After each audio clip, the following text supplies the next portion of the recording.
Magandang oras mga kaboxing, mga ka-art lover. Meron tayong bigyan ng reaksyon dito, video courtesy ni Boxing Tayo.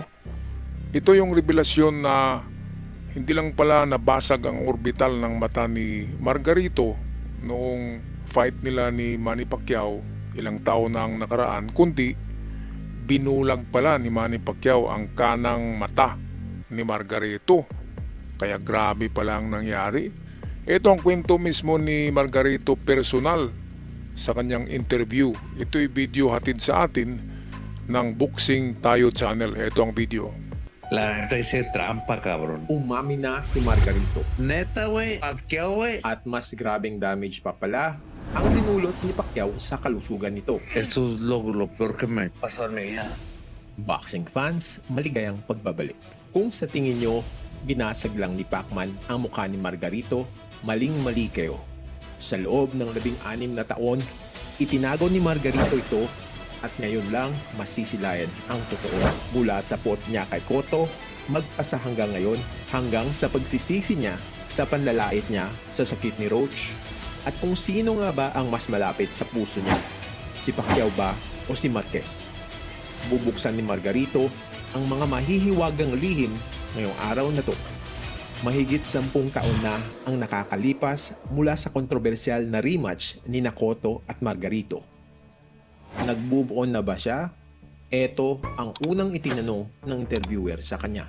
Si yo fuera Miguel Ángel Cotto, después de todo el tiempo que ha pasado, ¿tú qué me dirías? Pues, güey, puto maricón, pinches chavalas. Pero ya pasaron como 10 años. Mismo, güey. O sea, lo mismo, güey. O sea, es puto maricón, güey. Nagliliyab pa rin ang puot at galit ni Margarito kahit ngayon. Dahil nga sa tingin nito, wala itong ginawang mali at malinis na panalo ang nakamit niya kay Cotto noong unang laban at may aaminin nito sa kalagayan niya nung nag-rematch sila ni Cotto na ngayon nyo lang malalaman. La neta hice trampa, cabrón.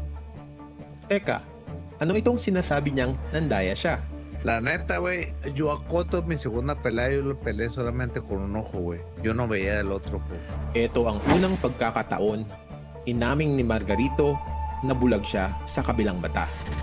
At mamaya, ating malalaman kung may kinalaman ba si Pacquiao sa bagong balitang ito. Balikan natin ang tanong. Ano ba ang sinasabing daya ni Margarito dito? Yo hice trampa en los exámenes, güey.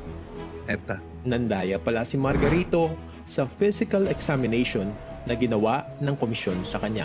Di nila alam na bulag na sa kabilang mata ang taong ito. At ginawa niya ito upang makapagpatuloy at labanan si Cotto sa kanilang rematch. At may patutsada din siya kung paano niya naisahan ang Team Cotto sa rematch. Y digo, mis respetos para sus entrenadores y para él. Yo dije, qué pendejos, o sea, golpear en el ojo malo, en el ojo malo, en el ojo malo. Que si me hubieran dañado el otro ojo, yo no veo, güey. Si me hubieran hinchado el otro ojo, de este yo no veía, güey. Pero digo, gracias a Dios pensaron que me iban a amarrar más el ojo. Se me hinchó, güey.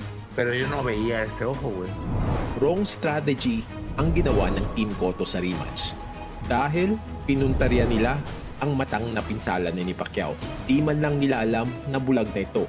Kung binanatan nila ang kaliwang mata ni Margarito, mawawala ng paningin si Margarito ng tuluyan. At bakit nga ba nilabanan niya si Cotto sa ikalawang fight kahit alam niyang may peligro ito sa kalusugan niya? ¿No se te hace un poco tonto intentar enfrentar a Cotto con un ojo menos? ¿Por qué lo hice? Porque pega como niña, güey. Y la neta, no, es neta, güey. Es neta. Narinig nyo ba ang tawa ng ibang host? Nakakatawa man, pero prangka lang si Margarito at wari niya umano parang babaeng bata ang sundok ni Cotto. Ngunit nahirapan siyang in-knockout si Cotto gaya ng ginawa niya nung unang sagupaan. And this fight was concluded with the doctor stoppage. Yo le dije al doctor, deme un round más nomás. Un round más, deme. Hago todo lo posible por bloquearlo y se acabe la pelea. Pero ahí te va algo muy importante. Ano naman itong sinasabi niyang importanteng nangyari matapos ang stoppage? Cuando ya el doctor dijo, ¿sabes que no puedes continuar ya? Paró la pelea. No, pues todo el pinche se subieron al ring con Cotto. Hubo un periodista que le dijo, Cotto, ¿cómo sentiste la pegada? Isang reporter ang nagtanong kay Cotto kumusta daw ang suntok ni Margarito kung pareho lang ba ito sa unang sagupaan nila. No, pues igual que la primera pelea. O sea, el pendejo, lógicamente, ¿cómo igual la pelea? Pues entonces, ¿qué traía yo? Entonces... At ang sagot ni Cotto, pareho lang daw nung unang laban. Dito nagtaka si Margarito kung pareho lang ang lakas ng suntok sa ikalawang laban at unang laban, paanong nangyaring sinasabi nilang nandaya si Margarito na may dalang plaster sa loob ng gloves niya. Margarito grinning like a jack-o'-lantern as Cotto tries to do surgery on his face. At may isa pang kontrobersiya na gustong linawin ni Margarito. Ang pangungutya niya kay Freddie Roach sa sakit nitong Parkinson's disease. Tú te burles de un güey que tiene Parkinson y espérate, con todo respeto para Freddy Roach.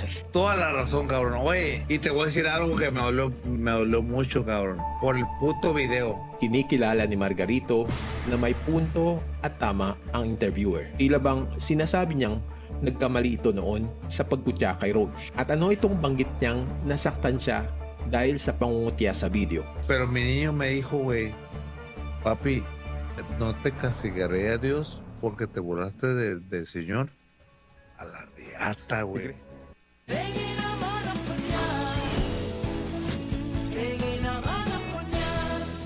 How to turn this basic product into this and this using CapCut. Tinanong si Margarito ng anak niya, hindi ba daw posibleng karma ang nangyari dahil sa panlalait nito kay Roach? Isang mabigat na tanong na tumagos sa puso ni Margarito. Ngunit, imbes na damayan siya, ito ang reaksyon ng mga interviewer niya. No.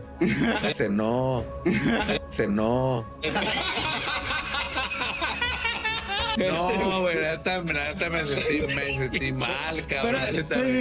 Ang sabi daw niya sa anak niya, no anak, na may pabirong panginginig ng katawan tulad ng isang taong may Parkinson's disease. Maiba nga tayo.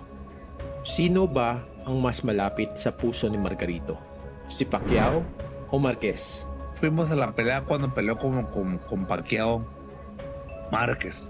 Sí, yo saludé al Márquez, no puedo decir que es mi compa porque realmente no es mi amigo.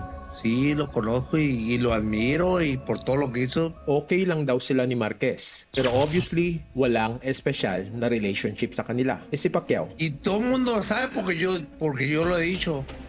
Pacquiao es un arma de Dios, güey. Es un peleador bueno, cabrón. Y la neta, y soy mexicano, cabrón. Pero yo quería esa pelea.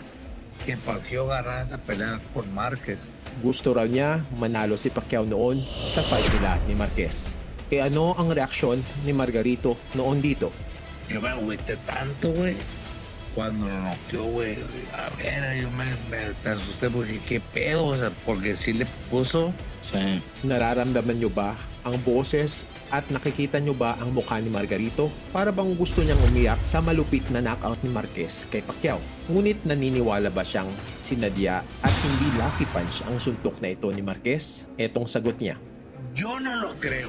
Pacquiao iba bien, cabrón. Pero sí lo agarró y tuvo la suerte, ¿no? Margarito, just like Eric Morales, believed na it was a lucky punch. At naniniwala ba siyang gumagamit ng steroids si Pacman? Para mí no, cabrón, Para mí.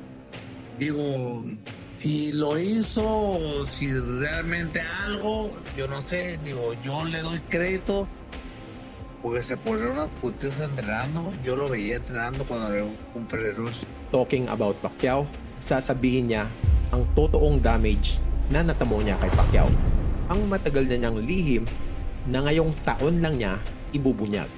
Neta, güey, neta, Pacquiao, güey, la gente sabe que me quebró el hueso orbital, güey. Porque mucha gente me lo preguntó y yo les dije que no. A mí se me pegó la retina, güey.